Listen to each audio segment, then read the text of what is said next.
하나님의 말씀은 사도행전 17장 16절부터 21절까지 교독하시겠습니다. 바울이 아덴에서 저희를 기다리다가 온 성에 우상이 가득한 것을 보고 마음에 분하여 회당에서는 유대인과 경건한 사람들과 또 저자에서는 날마다 만나는 사람들과 변론하니 어떤 에비규레오와 스토이고 철학자들도 바울과 쟁론할세 혹은 이르되 이 말장이가 무슨 말을 하고자 하느뇨 하고 혹은 이르되 이방신들을 전하는 사람인가 보다 하니 이는 바울이 예수와 또 몸의 부활 전함을 이남이러라. 붙들어 가지고 아레오바고로 가며 말하기를 우리가 너의 말하는 이 새 교가 무엇인지 알 수 있겠느냐. 내가 무슨 이상한 것을 우리 귀에 들려주니 그 무슨 뜻인지 알고자 하노라 하니 모든 아덴 사람과 거기서 나그네 된 외국인들이 가장 새로 되는 것을 말하고 듣는 이외에 달리는 시간을 쓰지 않음이더라. 아멘. 오늘도 하나님께서 기뻐하신 예배를 위해서 사모하고 또 주를 의지한 여러분 각각의 심령에 끝까지 이기게 하시고 날마다 그 배에서 생수의 강이 터져나올 수 있기를 예수 이름으로 축복합니다. 아멘. 드디어 사도 바울이 아덴에 이르렀습니다. 오늘날 그리스의 아테네지요. 그 당시에 그리스, 로마, 참으로 고대 시대에 찬란한 문명이 꽃피었던 것이고 모든 문화의 절정을 경험하고 비록 약간 쇠퇴기를 지났지만 아직도 이 아덴에는 철학적으로 종교적으로 문화적으로 세계 첨단을 걷는 도시였습니다. 오늘날 사람들도 지혜롭지만 그 당시 사람들도 얼마나 뛰어난 사람인가를 우린 당시의 철학을 통해서 볼 수가 있습니다. 그들의 이성이 어떻고 그들이 생각하는 것이 지금까지도 플라톤이라든지 아리스토텔레스라든지 이 고대의 훌륭한 철학자들의 사상이 지금까지도 사람들에게 영향을 끼치고 있는 거 보면 참 대단한 수준이었다고 생각합니다. 이곳에 바울이 들어와서 보니까 온 도시의 우상천지예요. 빼꼼한 것이 없이 여기저기 우상이 가득한 것을 보고 바울이 마음에 분이 여겼다고 했습니다. 바울의 마음을 우리가 얼마나 이해할 수 있을까요? 물론 그들이 볼 때는 문학작품, 예술작품, 건축이에요. 그러나 영적인 사람 바울이 볼 때는 이것이 하나님을 떠나서 우상을 섬기는 그 심령의 결과물, 그들이 마음에 갖고 있던 것을 표현한 것이라 볼 때 이걸 보고 바울은 유대인으로서 또 하나님을 섬기는 그리스도인으로서 이런 우상천지에 대해서 마음이 격분했던 것이죠. 오늘날 우리는 어떨까? 그냥 세상의 문화니까 라고 넘어가는 일로 볼 것인지 아니면 더 영적인 눈으로 보면서 이것이 하나님을 얼마나 진노하시게 하고 하나님과 멀어지는 일인가를 깨닫고 심령의 통분이 여기고 또 안타까워하는 마음도 생겨할 터인데 과연 우리는 어떨까? 요즘에 그 할로윈 문화라든지 또 여러 가지 축구 선수들을 응원하는 붉은 악마라든지 여러 가지 우리는 사회 현상 보면서 하나의 트렌드야 라고 여길 것이 아니라 정말 하나님의 눈으로 볼 수 있는 영적인 사람들이 되어야겠습니다. 바울은 이런 걸 보고 아주 분이 가득해서 즉시로 그런 자기가 늘 하던 대로 회당에 들어가서 유대인들에게 말씀을 전하고 또 시장에서는 만난 사람마다 예수 그리스도의 복음을 전하기 시작합니다. 여기에 저자 곧 시장이라는 것은 오늘날처럼 물건 팔고 사는 것 정도가 아니라 그 도시의 중심지, 만남의 장소였어요. 거기서 강연도 하고 사람들이 서로 변론도 하고 만나서 교제하기도 하고 물건 팔기도 하고 아주 종합판이고 가장 중심된 곳. 그래서 요즘은 시장이 그 지역마다 있지만 이 당시에 아테네는 시장이 하나밖에 없었다고 그래요. 거기 모여가지고 사람들이 북적거리는 데 들어가서 예수 그리스도의 복음을 전하기 시작했습니다. 그러다가 우리가 전에 학교에서 배웠던 난이런 이름이 나오죠. 에피쿠레오와 스토이고 철학자들이 나오는데 이건 바로 고대 철학 사상 중에 하나인 에피쿠르스 학파하고 스토 학파 사람들을 말하는 것입니다. 이제 에피쿠르스 학파는 여러분 잘 아신 대로 쾌락을 추구했죠. 단지 이 쾌락은 육신적인 정욕의 쾌락이 아니라 모든 인간의 걱정과 염려와 근심, 이런 짐으로부터 자유하게 되어서 그때 얻는 마음의 평안, 곧 아타락시아라는 것을 추구하는 그런 사람들이었습니다. 그러니까 당시에 많은 사람들의 추종을 받고 있고 참으로 중요한 사상으로 철학사에도 자리매김하고 있고, 그다음에 스토아파도 유명한 철학자들의 모임이죠. 이 스토아는 회랑이라는 말인데 주로 이들이 모인 곳이 회랑이었고 거기서 가르쳤기 때문에 스토아파라고 합니다. 이들은 사람들의 이성을 매우 중요시 여기한 이성주의예요. 그래서 무엇이든지 객관적으로 이성적으로 판단하고 생각하자, 이런 것들을 갖고 있기 때문에 그저 이건 믿으라 하니까 믿고 저렇게 하라니까 하고 이런 사람들이 아니고 매우 똑똑한 사람들이었습니다. 바울이 이들을 만나 또 그들과 변론하더라 했어요.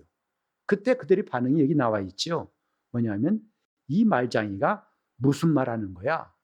여기에 말장이란 말은 그 뜻이 곧 남의 사상을 듣고서 잘 알지도 못하면서 마치 제 것인 양 도용하는 사람, 이런 뜻이에요.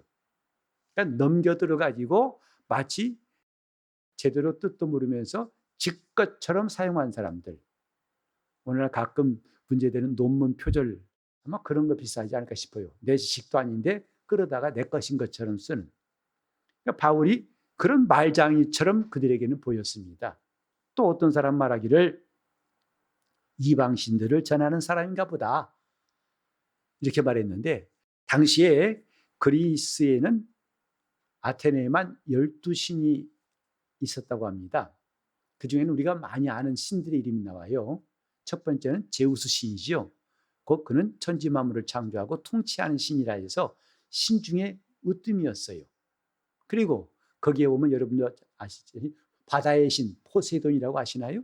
포세이돈이 나오고 음부의 신 하데스가 나오고 또 전쟁의 신도 있고 농업의 신도 있고, 그래서 아테네라는 신은 뭐냐면 지식의 신이라고 그래요.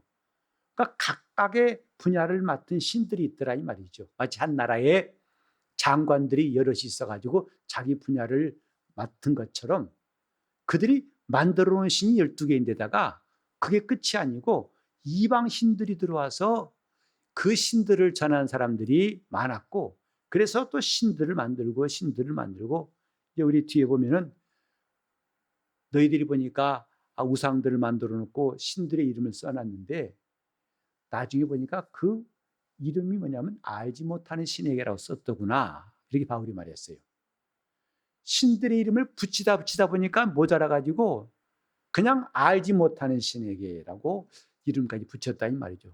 그만큼 이들에게는 이방신, 자기들이 아는 신뿐만 아니라 이방신까지 잔뜩 모아다가, 그러니 도시 전체가 다 우상천지죠. 이런 상황을 우리가 오늘 성경에서 보고 있는데 이 사람들이 바울을 붙들어 가지고 아레오바고라면 법정입니다. 중심된 행정기구 아니에요.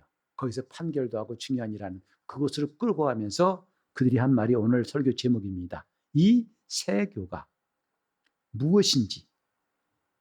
그 말은 이 새 가르침이 무엇이냐? 도대체 너의 교가 가르치는 것이 무엇이냐? 우리를 좀 말해줄 수 없겠니? 이런 질문한 것이 오늘 설교 제목입니다.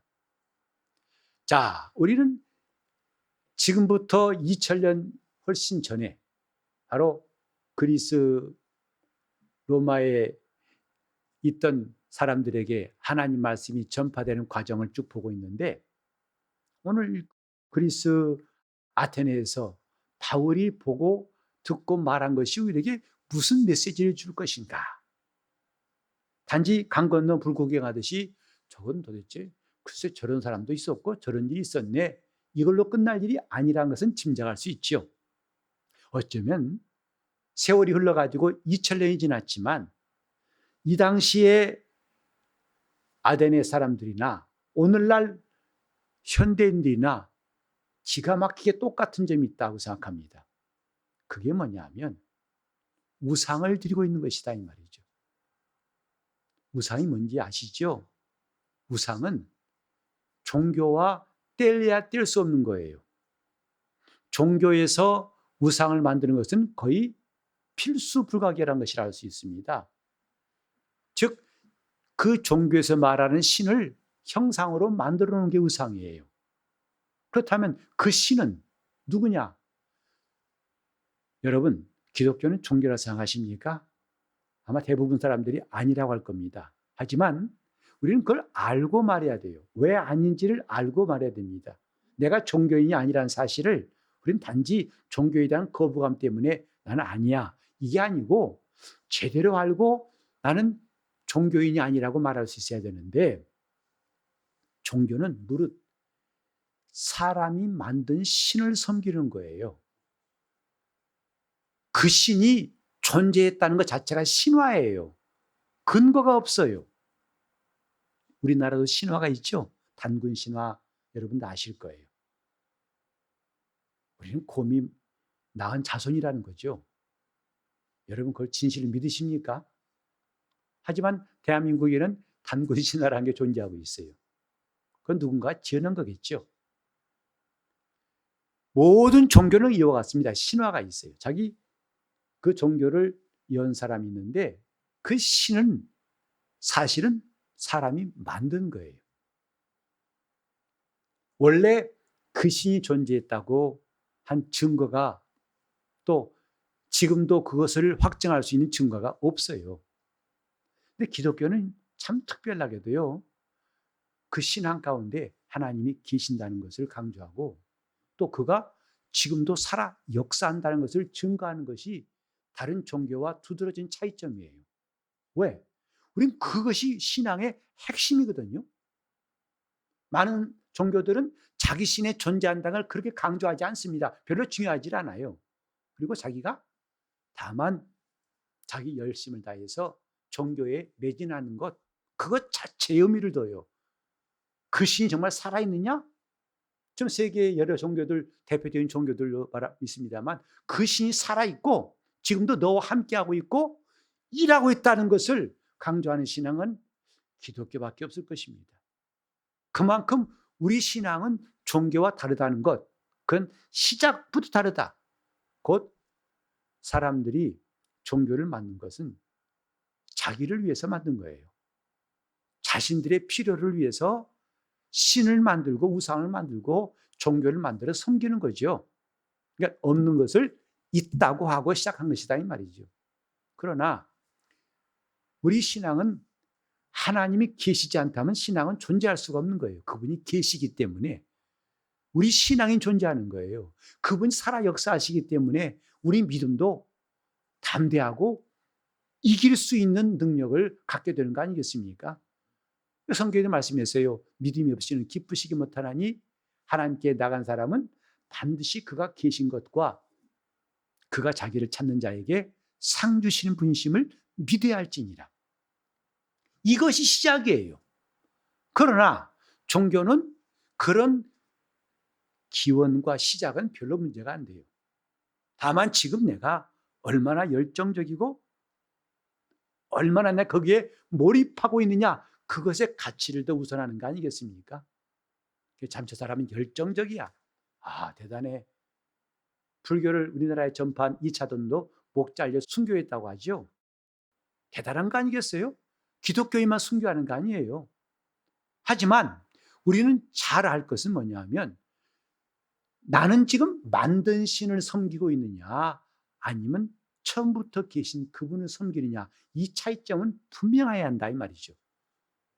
바울이 지금 강조하는 건 그거예요. 예수와 및 죽은 자의 부활을 그가 강조하는 이유는 하나님이 살아계신데 그 하나님을 이 땅에 나타내신 분이 예수고, 그가 하나님 말씀을 온전히 순종하여서 그는 죽은 자 가운데서 부활하심으로 증명하셨다. 이걸 통해서 바울이 말하고자 한 것은 너희는 하나님을 만드는 신으로 여기지 말라. 그건 우상이다. 하나님은 그렇게 사람의 손으로 만든 신이 아니다. 너희들이 있기 전부터 계셔서 우리 인생을 창조하시고 우리를 도와주시고 우리를 살게 하시고 우리를 신의 자녀로 삼으신 그분이다. 그분을 알고 그분을 섬겨라. 이게 바울의 메시지였거든요. 그리고 바울이 전한 메시지가 예수와 및 몸의 부활이라고 나와 있는데, 그는 가는 곳마다 예수 그리스도, 그가 죽은 자 가운데서 사흘 만에 부활하심을 전했습니다. 그래서 어떤 사람은 잘못 들어가지고 예수님의 부활, 예수와 및 부활을 전하는 바울의 핵심 메시지를 잘못 들어가지고 부활이 예수님이 아내인가 그랬다는 거죠. 항상 예수와 부활하니까 그 아내의 이름이 부활인가 했다는 거죠.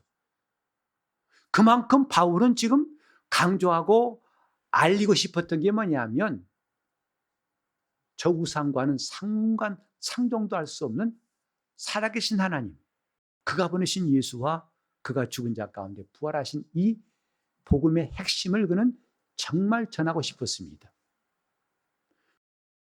그런 바울에게 이 스토이고 또 에피구레오 사람들은 참 바울이 황당해 보였을 거예요. 도대체 뭔 소리 하는 거야? 듣도 보지도 못했던 요상한 말하고 있고 도대체 뭔 소리야?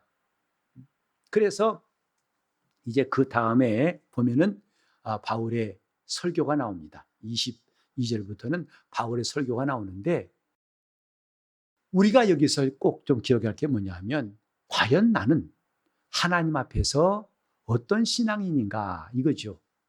나의 신앙은 어디로부터 시작되었는가 이겁니다. 종교의 창시자로부터 시작하는 게 아니에요. 나부터 시작한 것입니다. 왜? 처음부터 종교의 시작이 사람이 만들었기 때문이죠. 그러나 기독교 신앙은 철저하게 하나님께로부터예요. 하나님은 누구시냐? 그분이 계시다는 거 아니겠습니까? 그분이 계신 걸 어떻게 알았느냐? 그가 보내신 예수가 있지 않느냐? 그 예수가 하나님 아들인 걸 어떻게 알았느냐? 그가 하신 일을 보니까, 그가 이 땅에 오셔서 사람으로 오셔서 하신 일들을 보니까 이건 신의 일이 아니고는 설명할 수 없는 것이다. 그 절정이 뭐냐? 예수를 죽은 자 가운데서 하나님이 살리신 것이다. 우리는 그렇게 살아계신 하나님을 알고 그분을 섬기는 것이 우리의 신앙이다. 이런 기초가 분명히 서야 한다 이 말이죠. 여러분, 저와 여러분이 살고 있는 이 세대를 보통 포스트 모더니즘 시대라고 합니다. 그리고 이 시대의 특징이 뭐냐면 다원주의 사회라고 해요. 그게 복잡한 말을 간단히 말하면요, 이 시대 포스트 모더니즘 시대의 다원주의는 뭐냐면 대표적으로 진리가 부인되는, 진리를 부정해버린 사회예요.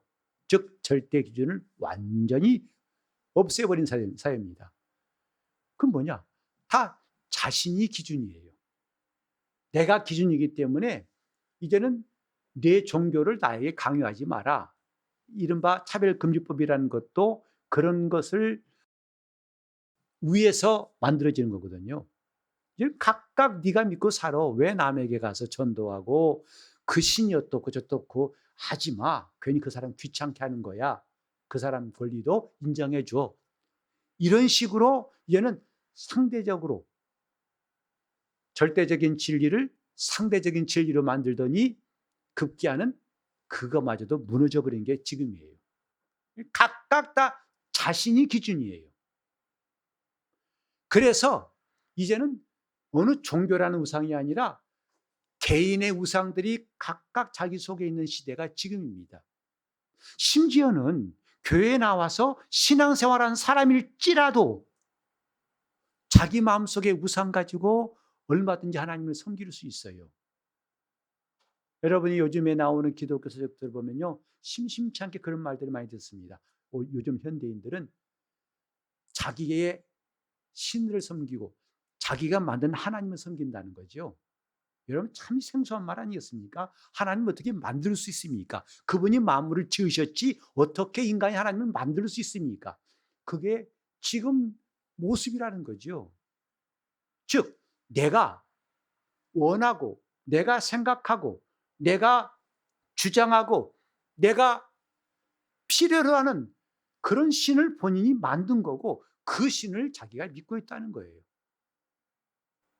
이게 오늘 남의 일인가 아니면 내게도 부정하기 힘든 일인가를 한번 살필 필요가 있습니다. 그리스도인이란 말은요, 그리스도의 사람이란 뜻입니다.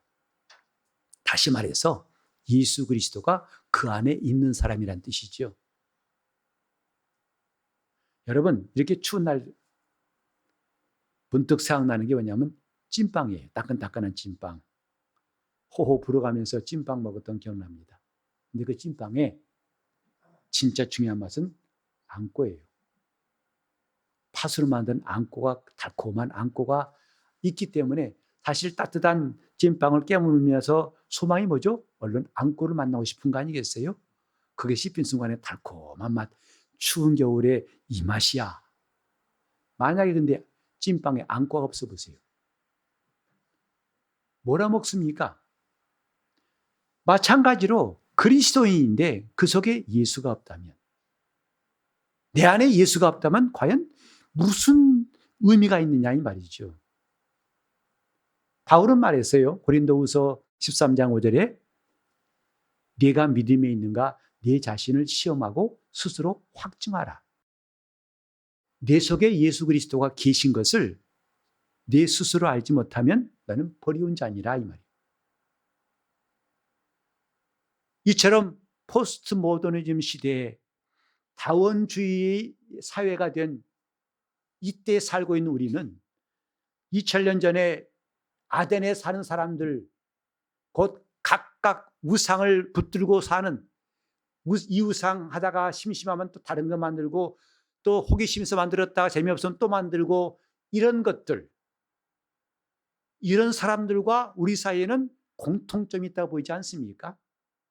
약간의 모양만 다르고 시대만 좀 다를 뿐이지 공통점이 있지 않습니까? 바울은 그걸 보고 지금 마음에 분노를 발한 거예요. 이렇게 하면 망하는 건데, 이렇게 하면 죽는 건데 왜 이렇게 하고 있을까 하는 이 안타까운 마음에 그는 회당에 들어가서도 저자의 거리에서도 그 당시에 쟁쟁하던 스토아학 사람들이나 에피쿠르스 학파를 만나는 대로 만나서 예수와 및 몸의 부활을 전하더라 했습니다. 왜? 그러면 안 되는 것이다 이 말이죠. 여러분 허망하다는 게 참 우리 인생에 잊지 말아야 할 일 아니겠습니까? 지금은 없습니다만 이제는 해외 갔다 오면 스위스 시계 선물했다면 굉장히 환영받았던 때가 있었습니다.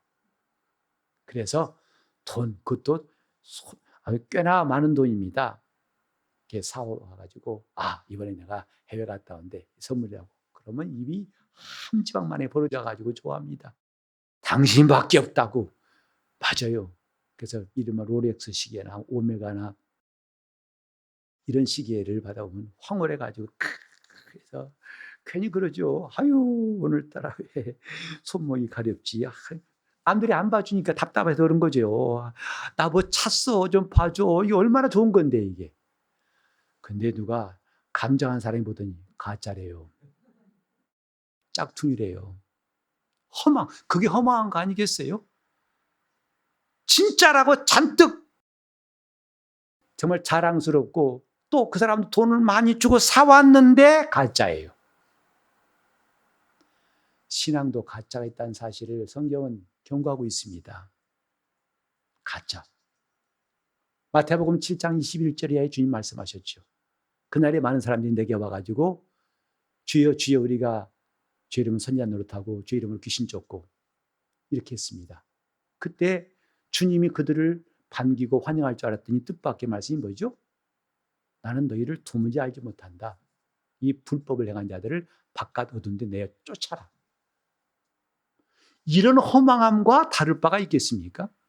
오늘 저와 여러분이 예수를 믿었는데 꼬박꼬박 추운 날이나 더운 날이나 힘들어도 교회 나가서 기도도 하고 나름대로 봉사했고 직분도 있었는데 그날에가 주님께서 나는 몰라.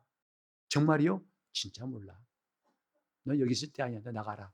한다면 그때 허망함은 이루 표현할 수 없을 거예요. 왜?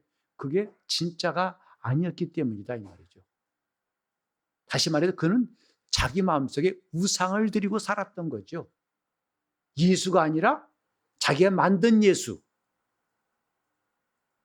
그걸 붙잡고 죽자 사자 살아왔던 것이 그의 일생이었는데 마침내 뚜껑을 여는 순간에 가짜더라 이 말이죠. 오늘 우리 마음속에 우상이라는 것 이거 숨어 있습니다. 이거 없는 사람이 과연 있을까요? 여러분 가끔 이제 건강검진 받으러 갔다가 뜻밖의 자기 몸에 심각한 문제가 있는 걸 보고 충격받은 이야기들을 들은 적이 있을 거예요. 자기는 전혀 몰랐어요. 또 그렇게 생각하지 않습니다. 그리고 그럴 리가 없어요. 그런데 결과는 아주 이 세상에 살 날이 얼마 남지 않았다는 의사의 진단을 받을 때 그때 충격. 이제는 하도 많이 들으니까 그것도 뭐 별로. 지금 이 시대는 암 그러면요 너무 흔한 병이에요. 20, 30년 전만 해도 암 그러면요 끔찍했어요. 하늘이 무너지고 캄캄했다고요. 이제는 하도 한두 사람 건너 암이니까. 그런데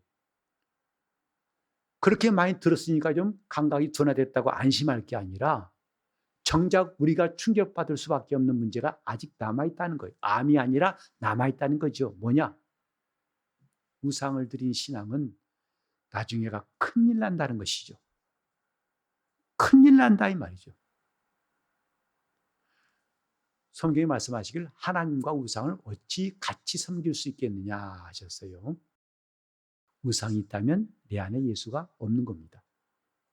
예수가 있는 사람은 그 마음에 우상이 없는 거예요. 동시에 다 내 마음에 둘 수는 없어요. 그런 점에서 신앙생활을 하는 우리가 저 아데네 사람 마냥 지금 내가 추구하고 있는 것이 맞다고 주장만 할 것이 아니라 이제는 좀 자기 마음을 열어서 살필 때가 되었다 이 말이죠. 과연 나는 예수 그리스도의 사람인가? 나는 과연 우상이 없는가? 지금 내 속의 우상은 무언가? 자기 마음의 교만함도 우상일 수 있고 자기 감정도 우상일 수 있어요. 내 마음대로 하다가 안 되면 그냥 화가 날 때가 있어요. 그것도 우상입니다. 여러분 생각해 보세요. 교회가 뭐죠? 교회는 예수 그리스도가 머리시고 그를 믿는 자들의 몸, 예수의 몸이 교회라고 했어요. 그 교회는 다 하나라고 했습니다. 하지만 오늘 교회가 하나인 것을 보기가 매우 힘든 시대에 우리는 살고 있어요. 왜 그렇죠? 왜 교회가 하나가 안 될까? 주님은 말씀하시기를 그 교회 지체들에게 똑같이 내 살을 받아 먹어라, 내 피를 받아 마셔라. 그러니까 저 사람이나 나나 먹고 마신 살과 피는 다 예수님의 것이에요. 똑같이 먹은 겁니다. 그럼 똑같이 예수가 있어야 할 텐데 왜 교회가 다툼이 있을까? 이것은 지금뿐만 아니죠. 고린도 교회에 바울이 편지 쓴 거 보면은 아예 처음부터 바울이 심각한 문제 말합니다. 내가 듣자 하니 너희 가운데 분쟁이 있다는구나. 어떤 이는 아볼로에게, 어떤 이는 게바에게, 어떤 이는 바로 이제 그리스도에게, 어떤 이는 바울에게 각각 편이 나눴다는구나. 어떻게 그리스도가 나뉘어 교회가 나눌 수 있느냐 하고 바울은 심각한 문제를 제기하지 않습니까? 그것이 오늘날도 남의 일이 아니잖아요. 왜 교회 오면 다툼이 생기죠? 또 처음에는 얌전한 것 같은데 왜 나중에는 서로가 서로를 갖다 비판하고 정죄하죠? 그래놓고 교회라고 그래요. 그리고 그런 교회는 안 나가겠다고 아예 안 나가는 가난한 교회는 생기고 있어요. 그리고 교회를 욕합니다. 사실 그렇게 험악한 건 교회가 아니에요. 주님이 세우신 교회라고 할 수는 없어요. 지금 우리 속에 왜 그런 충돌이 있느냐? 각각 자기 우상이 있기 때문에 충돌하는 거예요. 내 우상과 내 우상은 다르구나.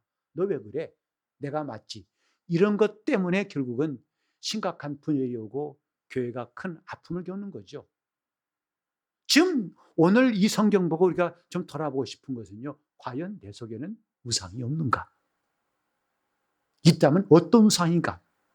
그리고 그 우상이 있다면 나는 예수를 내 안에 모신 게 아니고 이미 몰아낸 사람이라는 거예요.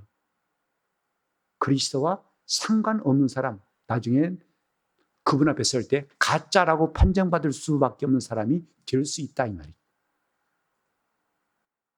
오늘 우리 속에 내가 만든 하나님, 내가 만든 예수, 이것이 옳고 저 사람 보니 저것은 맞지 않아. 이런 판단, 비판, 이런 비난이 끊이지 않고 있는 것을 보면서 참 안타깝습니다. 원인은 뭐냐면 마음속의 우상이에요. 여러분, 꼭 우상은 어떤 상을 만들어 놓고 그것만 우상이라고 생각하지 마세요. 이미 구약에서도 하나님 말씀하셨어요. 나무나 돌이나 철로 만든 거 우상이 아니라 에스겔 선지자에 통해 하신 말씀은 내 마음에 우상을 드리고 내게 나오는 자를 내가 어찌 용납하겠느냐 하셨어요. 이미 자기 마음속에 우상이 있다고 하는 것을 하나님은 구약 성경부터 말씀하시더니 이젠 신약에 와서는 그 우상이 보편적으로 각각 다 자기 우상을 떨치지 못하고 하는 말이 뭐냐면 나는 그래도 예수 믿는다는 거죠. 자기 속에 있는 우상을 떨쳐버릴 몰아낼 생각은 전혀 없고 그래도 난 열심히 예수를 믿는다고 말할 때에 앞으로 큰일 날 수가 있다는 겁니다. 주님께서 나는 모른다고 하는 그때가 올 수 있다는 거죠. 그런 의미에서 우리는 사도 바울이 2000년 전에 아테네 가서 받은 충격, 이것이 우리 모두의 충격이 됐으면 좋겠어요. 내가 지금 어떤 사람인가? 나는 지금 제대로 믿고 있다고 하는데 내 속에 과연 우상은 없는가? 그 우상을 몰아내지 않냐면 정말 큰일 나겠구나 하는 경각심. 이 마음에 정말 우리 마음에 결단이 필요할 것 같아요. 주님, 내 속에 있는 우상이 무엇입니까? 그걸 좀 깨닫게 도와주시옵소서. 나는 우상을 섬기지 않고 주님을 섬기고 싶고 나는 예수를 따르고 싶습니다. 아멘. 주님, 나의 우상을 버리고 깨트려버리고 참 신앙인으로 살아갈 수 없겠습니까? 주님 날 좀 도와주시옵소서. 아멘. 그래야 제대로 길이 보이고 우리 주님께서 인도하시는 생명의 삶이 시작됩니다. 아멘. 우리 모두 내 안에 있는 우상을 살펴 깨뜨려버리고 세계를 찾을 수 있기를 예수 이름으로 축원합니다. 아멘. 성경은 보지만 우상이 있다면 성경은 들어오지 않을 거예요. 하나님께 나와서 봉사하고 예배는 하지만 자기 몸에 자기 안에 우상이 있다면 하나님 그 봉사에 대해서 과연 기뻐하시겠는가? 내 생각과 감정을 살아왔던 시간들도 그게 이미 내 마음에 우상이 있다는 증거 아니겠습니까? 이 시간 기도하실 때 내 마음의 우상을 제하시고 내 마음을 깨끗하게 하사 우리 주님만이 섬김받으시고 주님만이 나를 통치하시는 거룩한 영혼 되게 달라고 통성으로 기도하시겠습니다. 하나님 아버지, 우리가 우상이 없다고 자신할 수 있는 사람이 되게 하여 주시고 내 안에는 오직 예수 그리스도만 계신다고 확신할 수 있는 성도가 되게 하여 주시옵소서. 주님, 어느새 들어온 그 우상을 내가 점점 키우는 어리석은 자가 되지 않게 도와주시고 정말 우상을 깨뜨리고 우리 심령을 정결케 하사 이제 우리 앞에 언제나 새롭고 산 길이 말씀을 들을 때마다 들려오게 도와주시고 아멘. 그 은혜를 받을 때마다 그 길이 확실히 보이게 도와주셔서 아멘. 주님 바르고 참된 길 예수를 따라가는 좁은 길을 우리가 성큼성큼 걸어갈 수 있도록 우리 성도들 거룩하게 도와주시옵소서. 아멘. 예수 이름 받들어 기도 올리옵나이다. 아멘.